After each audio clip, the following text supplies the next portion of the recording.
Olá, vamos direto ao ponto hoje. Gestão democrática, participação social e o papel, dos movimentos sociais na construção das políticas públicas aqui no Brasil. Foi, exato, um tema super importante. A gente tem em mãos aqui algumas análises bem interessantes que vão desde a chamada Constituição Cidadã até as tensões mais recentes que a gente tem visto. Sim, um material bem rico para a gente conversar. A nossa missão aqui é meio que destrinchar essa trajetória, sabe?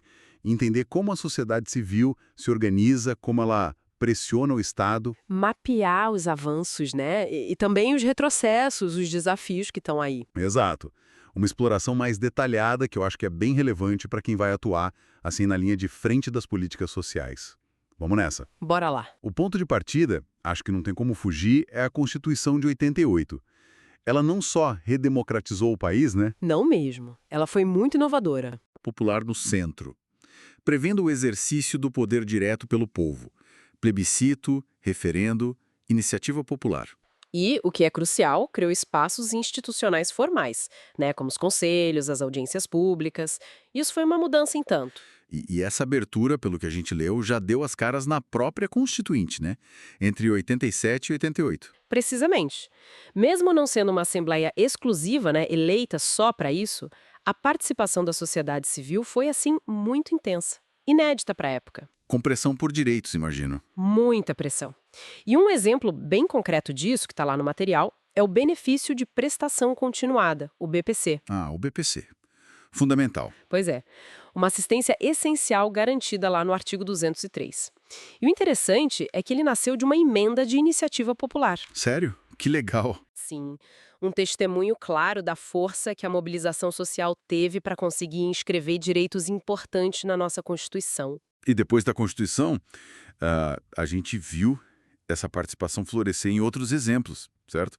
Como o orçamento participativo. Famosíssimo, né? O de Porto Alegre rodou o mundo. Exato. E os conselhos de saúde também, onde diferentes atores sentam juntos para decidir. Usuários, trabalhadores, gestores, um espaço de deliberação coletiva mesmo. E é bom a gente lembrar aquela diferença que os textos trazem, né?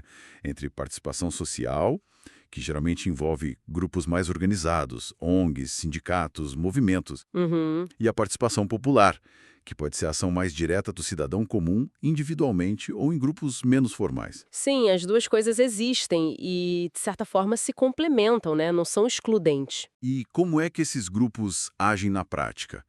O material fala de repertórios de ação coletiva. O que é isso exatamente? Olha, pensa nisso como se fosse uma caixa de ferramentas que os movimentos sociais têm para protestar e para fazer suas reivindicações. Ferramentas. Tipo as clássicas, greve, passeata, ocupação. Mas hoje em dia isso se expandiu muito, né? Tem campanha online, mobilização por hashtag no Twitter, intervenção artística na rua. o tal do artivismo, né? Exato. Usar a arte como forma de protesto. Esses repertórios vão mudando, sabe? E são usados tanto pelos movimentos que a gente chama de clássicos, mais ligados ao mundo do trabalho, Sim, sindicatos. isso, quanto pelos chamados novos movimentos sociais, que ganharam muita força. O movimento feminista, o movimento negro, LGBTQIA+, o ambientalista. Que trazem outras pautas, né? Totalmente. Pautas de identidade, de cultura, de reconhecimento, que vão além daquela luta de classes mais tradicional. Falando em contexto, cultura, impossível não lembrar de uma coisa que o material menciona, né? Aquele álbum dos Titãs Cabeça Dinossauro, de 86. Nossa, marcante demais. Bem no meio da transição democrática. Exato. E aquelas músicas tipo Igreja, Família, Polícia, eram um soco no estômago das instituições, né? Questionando tudo. Totalmente uma crítica direta, crua. Aquele som dialogava muito com a inquietação da época, com o que os movimentos sociais começavam a colocar em pauta sobre moral, controle, violência do Estado. Ajudou a criar o clima, né?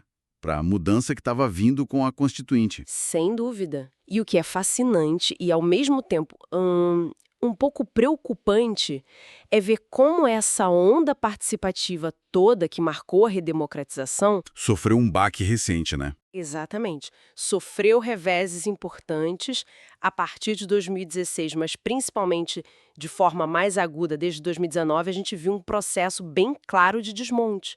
ou, no mínimo, de esvaziamento de muitos desses espaços. Conselhos nacionais sendo extintos ou alterados. Isso, e o sociólogo Breno Bringel, que é citado nos textos, ele conecta isso a um cenário mais amplo, global até. Que seria? O esgotamento de um ciclo que tentava, de forma meio instável, conciliar neoliberalismo com algumas políticas sociais. A gente entrou num período que ele chama de refluxo democrático. Refluxo democrático. Pesado. É, uma tendência global mesmo, de enfraquecimento da participação, dos direitos, junto com uma ascensão conservadora, criminalização de movimentos. Isso tudo cria desafios gigantescos para o ativismo hoje. E como fica um ativismo nesse cenário? Muitas vezes ele se vê mais fragmentado, sabe? Mais reativo do que propositivo. E tendo que navegar nas complexidades do ativismo digital, que tem seu valor, mas também seus limites. Isso leva a gente para uma questão central que uma das fontes levanta. Se um novo movimento social surgisse hoje no Brasil, como que ele poderia, de fato, influenciar as políticas públicas nesse cenário tão complexo? Boa pergunta. A aposta que o texto faz é que dependeria de uma articulação inteligente entre autonomia social e interlocução estratégica com o Estado, governos e partidos. O que seria essa combinação na prática? Olha, eu concordo que essa articulação é a chave. Não dá para ser só protesto na rua isolado. E também não dá para ser só negociação de gabinete sem base social. Tem que juntar as duas pontas. Exatamente, é combinar as coisas. Isso significa, primeiro, ter pautas muito claras, bem definidas. Segundo, usar um leque variado de ações, desses repertórios que a gente falou, desde a pressão mais direta até a participação nos espaços institucionais que ainda existem. Ir para a rua e ir para o conselho, digamos assim. Isso, e também construir redes fortes, conectar com outros grupos, tanto no nível local quanto global. Manter a raiz, a conexão com a base social lá no território. E o digital? Usar o digital de forma estratégica, claro, mas sem achar que clique resolve tudo, né? E investindo muito na formação crítica das pessoas que estão no movimento. E tem a questão dos espaços institucionais em si, como os conselhos. O Marco Aurélio Nogueira, citado também, fala da importância da autonomia real ali dentro. Fundamental. É preciso lutar para que esses espaços não sejam só de fachada, de validação do que o governo já decidiu. Entender que são arenas de disputa política mesmo, de conflito, de negociação. E precisa ter estrutura para aguentar o tranco, né? Com certeza. Essa solidez toda é crucial para resistir à repressão, à desinformação, que infelizmente estão cada vez mais presentes. Então, o panorama que fica é o de uma jornada assim cheia de altos e baixos, né? A participação social foi um pilar importante da nossa redemocratização. Sem dúvida. Se institucionalizou, gerou inovações, avanços concretos, mas ao mesmo tempo sempre enfrentou resistências, né? E agora, esse desmonte mais recente... E exige uma capacidade constante de reinvenção dos movimentos sociais para lidar com os desafios políticos, tecnológicos, culturais de hoje. Exatamente. E isso deixa uma questão importante no ar, né? Principalmente para quem está se preparando para atuar na linha de frente das políticas sociais, como os futuros analistas técnicos de políticas sociais. Pois é, fica a reflexão, né? Como é que esses futuros profissionais podem agir no seu trabalho do dia a dia para fortalecer esses mecanismos de participação? Como contribuir para que as políticas públicas sejam de verdade mais permeáveis às demandas da sociedade e construídas com a sociedade? Mesmo num cenário tão polarizado, tão cheio de disputas como o que a gente vive hoje. Exatamente. Como fazer isso acontecer na prática? É o desafio que fica. Olá! E um alô especial aos nossos sobreviventes que estão aí, firmes e fortes, chegando ao final dessa jornada intensa de formação. Parabéns pela garra. É isso aí. Uma etapa vencida e que vem os desafios da prática. Exato. E para ajudar nessa transição, hoje a gente vai mergulhar fundo nos materiais bem importantes sobre gestão democrática, participação social e o papel dos movimentos sociais nas políticas públicas. Um tema absolutamente central, né? Para quem vai ser a TPS, entender essa dinâmica é crucial. Com certeza. Nossa missão aqui é tentar destilar os pontos-chave, sabe? Como é que a sociedade civil e o Estado interagem, ou deveriam interagir, na formulação e no controle das políticas sociais no Brasil. Perfeito.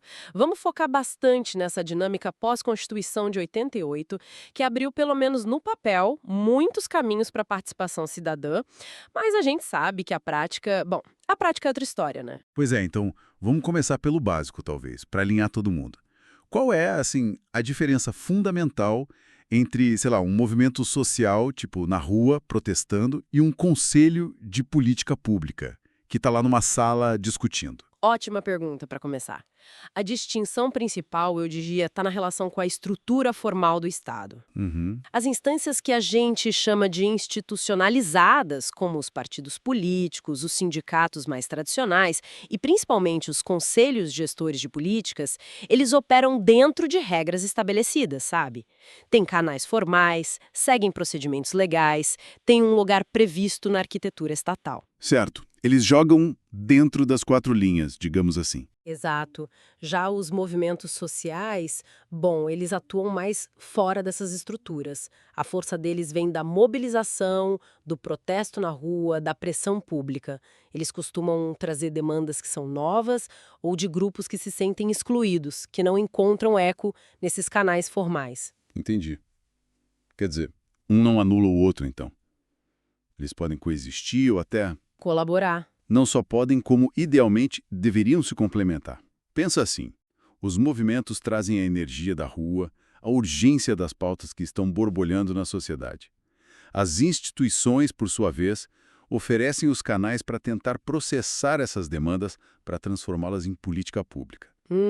Mas aí tem um ponto bem delicado, que é o risco da cooptação. Cooptação? Como assim? É quando o movimento social, ao entrar nesses espaços institucionais, acaba perdendo a sua autonomia, a sua capacidade crítica, sabe? Começa a jogar demais o jogo do poder estabelecido e esquece um pouco da sua base, da sua origem contestadora. É um equilíbrio muito, muito tênue. Faz sentido.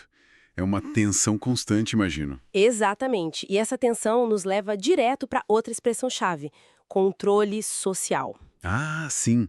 Controle social. Esse termo às vezes dá um nó na cabeça, né? Porque parece que é o Estado controlando a gente. Pois é, mas na perspectiva democrática, que é a que nos interessa aqui, é justamente o contrário. Ah, é?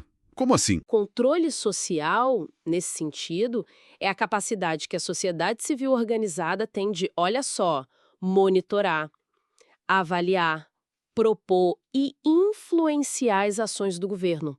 É a cidadania ativa fiscalizando e dizendo o que pensa sobre o que é público, sobre como o dinheiro público está sendo usado, sobre a qualidade dos serviços. Então é a sociedade controlando o Estado e não o contrário. Exatamente. É a vigilância da sociedade sobre o Estado em nome do interesse público.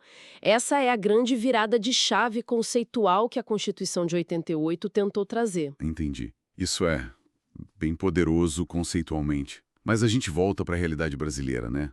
Colocar isso em prática parece que tem muito desafio. Muitos. Desafios estruturais, eu diria. A gente tem, sim, muitas instituições participativas criadas, conselhos, conferências, audiências, mas, na prática, muitas vezes elas são frágeis. Frágeis em que sentido? Frágeis no sentido de terem pouca capacidade real de influenciar as decisões finais, sabe? Ou então a própria cultura política nossa ainda é muito centrada só no ato de votar a cada 2 ou 4 anos. Falta muitas vezes essa cultura de engajamento contínuo, de acompanhar, de cobrar. Uhum. E como é que a gente pode, sei lá, fortalecer isso, superar esses obstáculos? Olha, não tem fórmula mágica, né? Mas os especialistas apontam alguns caminhos. Primeiro, não basta só criar ou manter os espaços, os conselhos, as audiências. É preciso resgatar o que eles chamam de dimensão emancipatória da participação. Dimensão emancipatória, o que seria isso? Significa que a participação tem que servir para empoderar de verdade as pessoas, para promover uma divisão mais justa do poder. Não pode ser só para cumprir tabela, para dizer que ouviu a sociedade. Tem que ter compartilhamento real de poder de decisão. Entendi. Não é só ouvir, é decidir junto. Exatamente. E isso implica algumas coisas. Vontade política de quem está no governo, claro, mas também investimento em capacitação para os representantes da sociedade civil que estão nesses espaços, Muitas vezes os temas são técnicos, complexos, né? E também mobilização da própria sociedade para ocupar e qualificar esses espaços. E esse controle social, ele tem várias facetas, digamos assim. Sim, dá para pensar em algumas dimensões. Tem a dimensão política, que é a capacidade de pautar a agenda do governo, de influenciar quais problemas são prioritários. Tem a dimensão técnica, que é mais a fiscalização mesmo, sabe? Acompanhar orçamentos, contratos, a execução das políticas. Certo. E tem uma dimensão ética, que talvez seja mais profunda. A de usar esses espaços para mudar valores, para promover uma cultura de justiça social, de direitos humanos. E um ponto que às vezes esquecemos: democratizar a mídia também é fundamental para um controle social efetivo. Informação de qualidade é poder, né? Com certeza. Informação é crucial. E falando em mecanismos concretos, quais são as ferramentas que a gente tem hoje para essa participação e controle social? Bom, existem várias, com diferentes formatos e graus de poder. A gente já mencionou as audiências públicas, né? São espaços importantes para consulta, para debate sobre projetos de lei, planos, grandes obras. O governo tem que ouvir, embora nem sempre precise acatar. Certo. A audiência ouve, mas não necessariamente decide. Exato. Aí temos o orçamento participativo, o famoso OP. Ele teve seu auge, especialmente em cidades como Porto Alegre. E a ideia é que a própria população decida diretamente onde aplicar uma parte dos recursos do orçamento municipal. É um mecanismo bem potente de democracia direta, mas que enfrentou desafios e refluiu um pouco nos últimos anos. E os conselhos? Você mencionou eles como chave. Sim, os conselhos gestores de políticas públicas. Esses são talvez os mais estruturados e permanentes. Pensa nos conselhos de saúde, de assistência social, dos direitos da criança e do adolescente, da educação. Eles estão previstos em lei para acompanhar áreas específicas. E a característica principal deles é aquela composição meio a meio, né? Isso, a paridade, essa é a regra de ouro, pelo menos na teoria. Metade dos membros representam o governo, indicados pelo Poder Executivo, às vezes legislativo. E a outra metade representa a sociedade civil, eleitos por entidades, movimentos, usuários, trabalhadores da área. E eles só dão opinião ou eles decidem mesmo? Lembro que no nosso material tinha essa distinção, deliberação versus recomendação. Exatamente. Essa é uma distinção crucial que apareceu no quiz, né? Os conselhos gestores, por lei, têm caráter deliberativo. Ou seja, as decisões tomadas ali, dentro de suas competências, têm força de norma. Devem ser seguidas pelo gestor público. Não são meras sugestões ou recomendações. Ah, então o poder deles é significativo no papel. No papel, sim.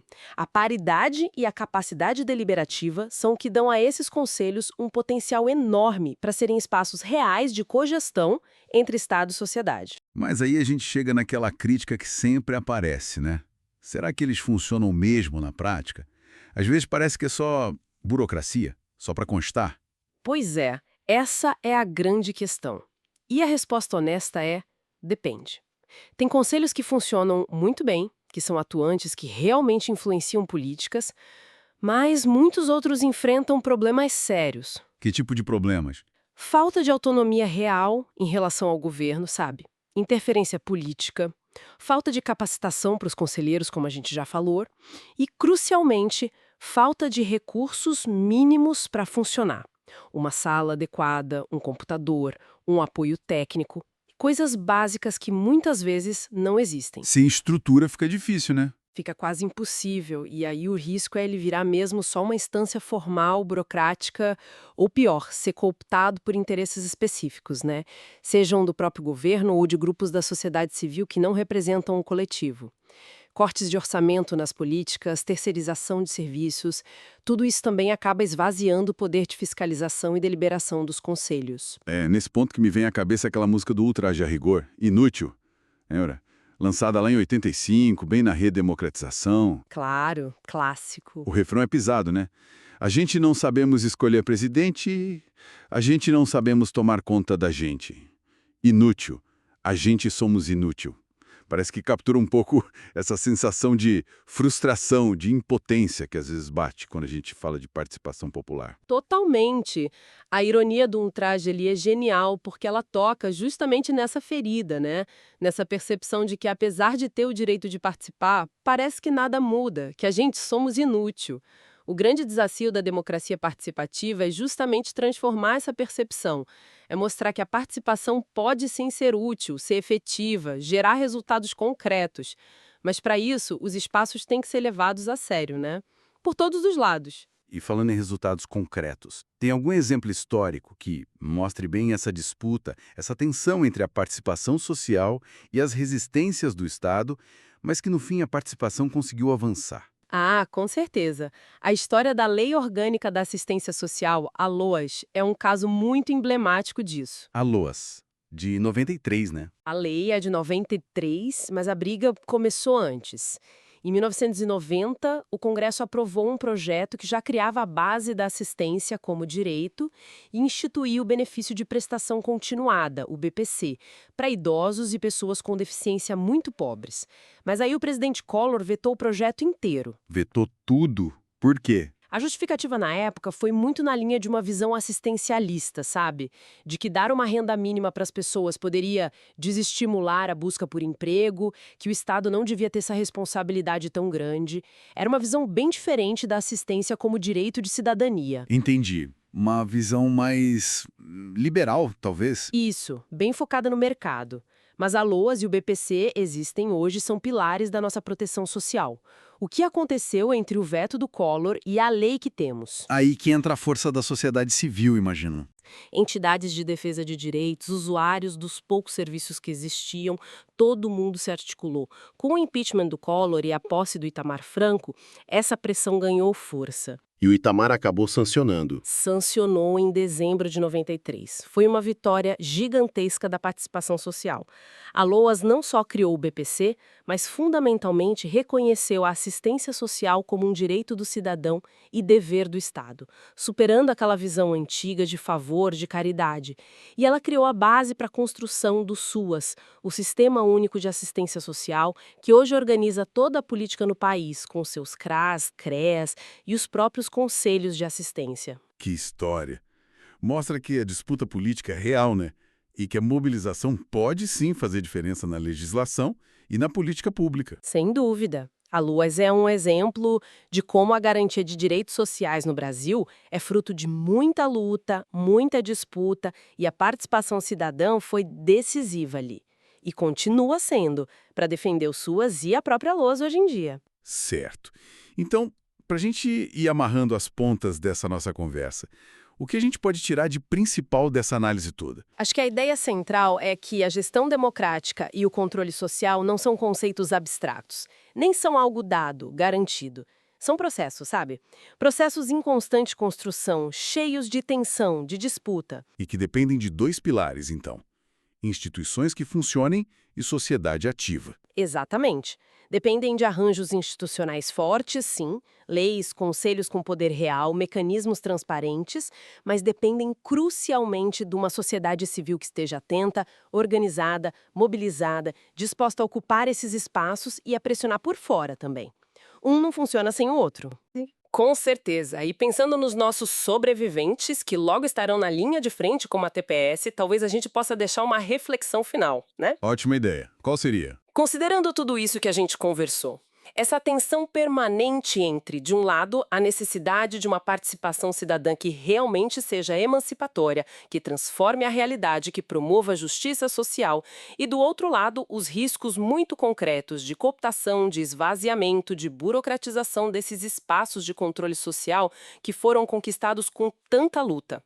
A pergunta que fica é: como vocês, futuros analistas técnicos de políticas sociais, podem atuar no dia a dia profissional de vocês para fortalecer genuinamente esses mecanismos de controle social? Boa. Como garantir que a participação e o controle social não virem só uma formalidade para cumprir a lei, mas que sejam, de fato, instrumentos vivos, pulsantes de transformação e de busca por justiça social nas políticas públicas que vocês vão ajudar a gerir e executar?